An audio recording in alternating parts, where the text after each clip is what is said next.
Hello, hello, and welcome back to the Empower Her podcast. When I started my business, I was really surprised that I wasn't good at it. I was an amazing student, and I know so many people who feel this way, which is why I wanted to talk about this topic. I didn't always get straight A's, but I took honors level classes, high level AP classes in almost every subject. I worked my butt off. If I had a subject in school that was challenging and I wasn't getting an A, I would do extra credit, stay longer with the teacher, do prep myself, do extra homework, like literally do everything to get my grade up to an A, or if it was like an AP class, then a B, which counted as an A. In my junior and senior year, I had a 4.0 GPA, even through my AP classes and honors classes. And while in college, obviously, we don't have AP classes, and I wasn't getting straight A's, I was definitely an AB student. Like, I got A's and B's. And I was always the person that I knew that if I worked super hard, I studied, I did the extra credit, I put in the time and energy, my teachers really liked me, generally speaking, I would do great. Like, I would get the grades I wanted. So I just assumed that this would translate into real life.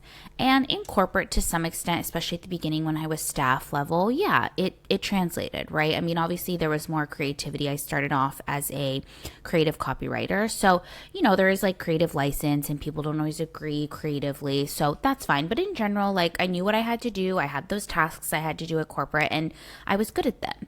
But as I moved higher up the ladder and I had more of an ability, more time, more energy, more allowance in my management roles to be more strategic and to be more involved in what was going on in the business, that's where I started to hit some of my issues and where I really ultimately didn't love it anymore. So that's when I started my business. As most of you know, I've talked about this in 2022.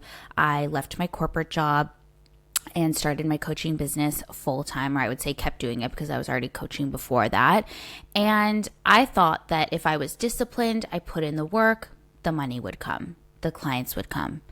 And it didn't. The clients weren't flowing in. The money wasn't flowing in. I was maxing out my credit card, trying to pay for my business expenses, trying to pay for my social media manager, who was super helpful. And like looking back, like that was an investment I needed to make. But I was just checking a box rather than doing what was actually aligned. Like I had this list of tasks like, okay, post on social media 5 times a week, send a newsletter a week. Like I had all these tasks and I would just check them off. And I'm like, okay, the newsletter was sent out. Great, done, right?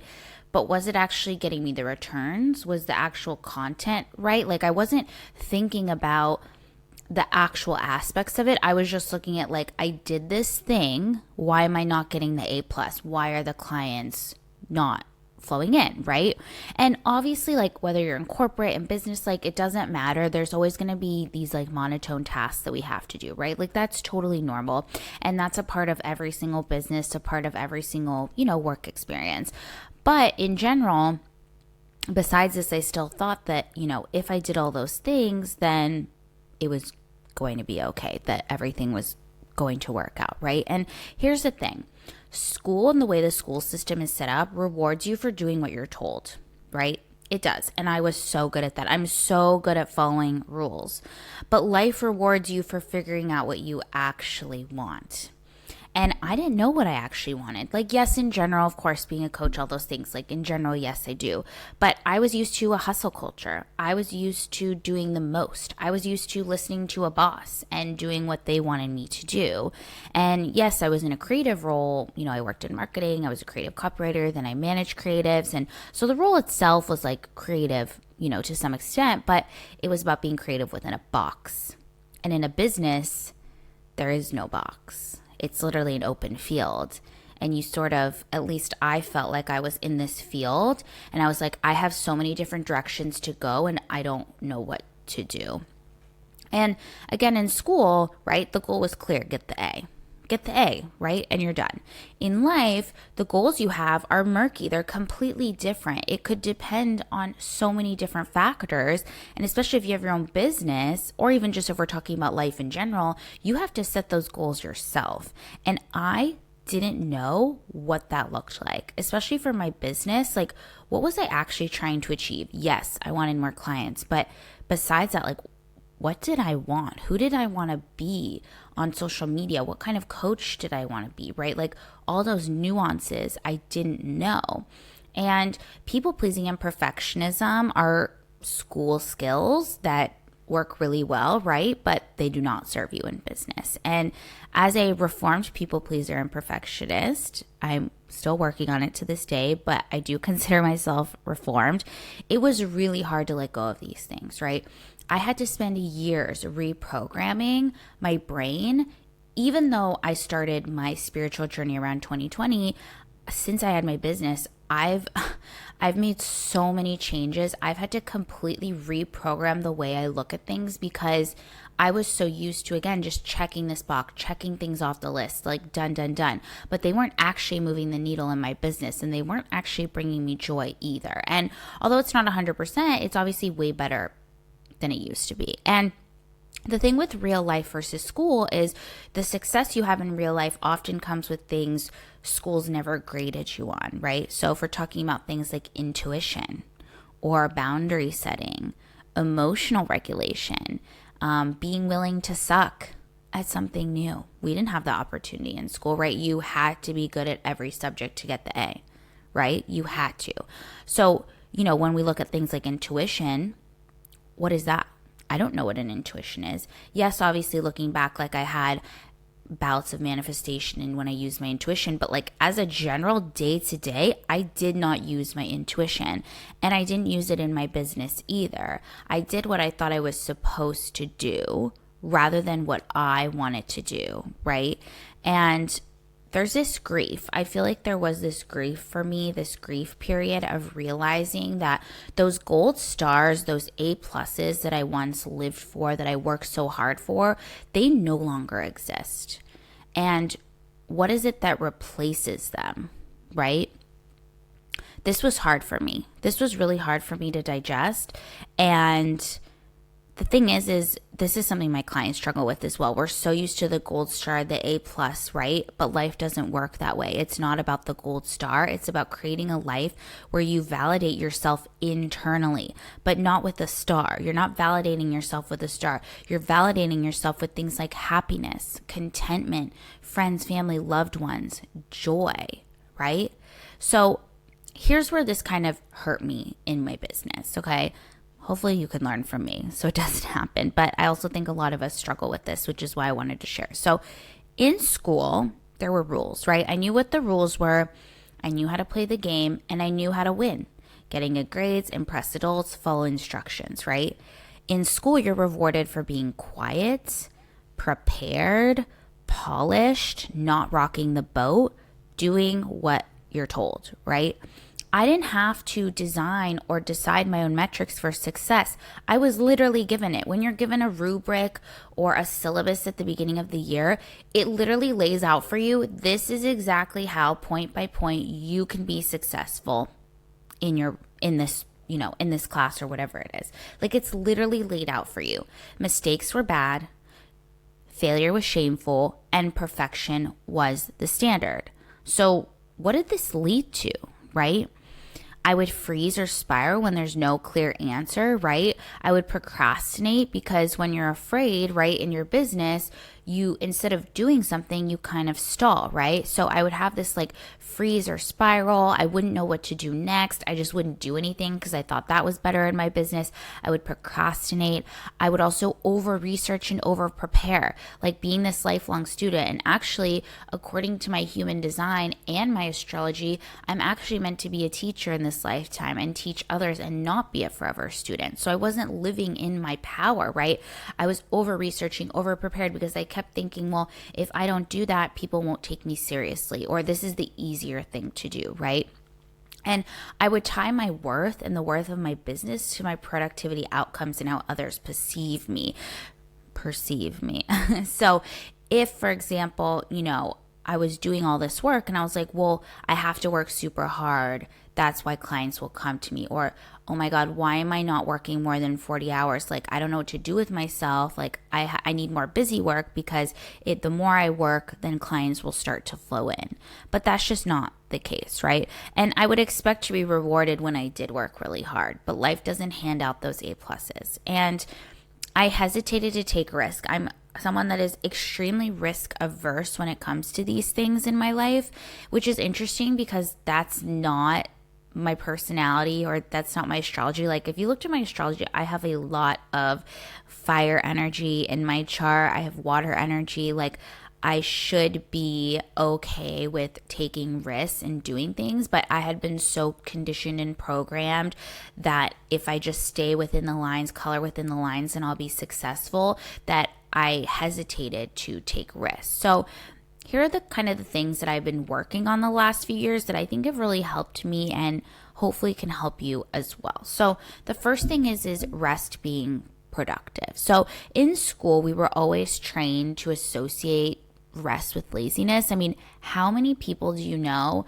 that you heard? I mean, I had so many people I knew, like in college, saying they, pulled an all-nighter to cram for a test. I mean, I could never be me, because if I don't get 8 hours of sleep, then I would have failed the test no matter how hard I prepped anyways. But, right, it's like the rest is associated with laziness. And now when I look at energy, I look at it in a completely different way. So I cycle sync. So I look at like where I am in my cycle and then give myself grace when I'm in certain parts that I, have less energy.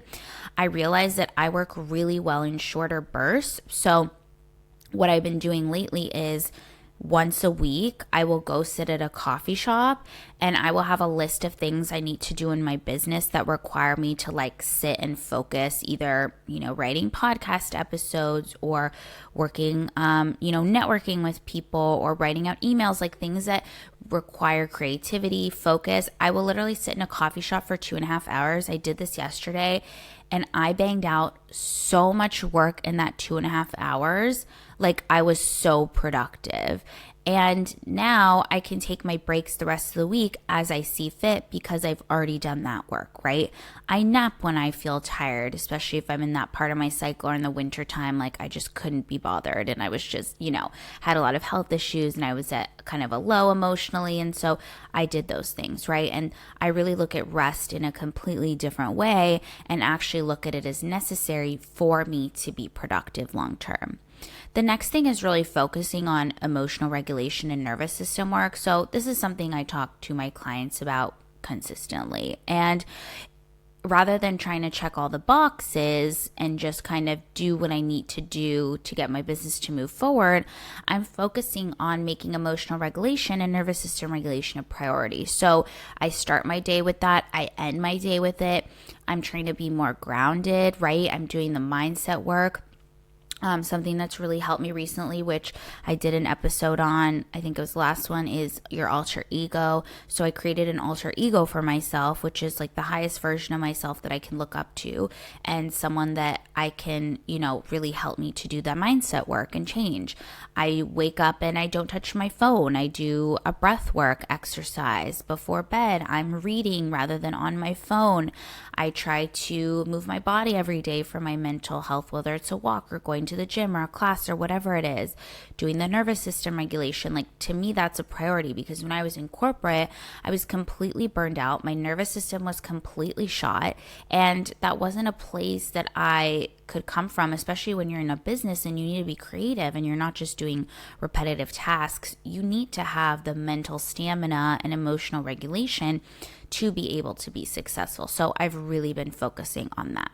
The next thing is really sort of reframing the fact that I don't need gold stars anymore. So instead of gold stars, I'm focusing on alignment, sustainability, and joy. So it's not just about checking something off my list, right? At this point, yes, I do strategy in my business. And of course, I have strategy that I look at in terms of what I post, when I post it, different things like that, of course. But in general, I do things that are in alignment with me. Like, for example, I had my newsletter for over 2 years and it just no longer felt in alignment for me. So I stopped doing it, right? And strategy wise, it wasn't bringing in clients either, even though I had a really high open rate. A lot of people were reading it, but I didn't feel like it was sustainable. It didn't bring me joy. It didn't feel like it gave me alignment, and it also wasn't strategically helping me.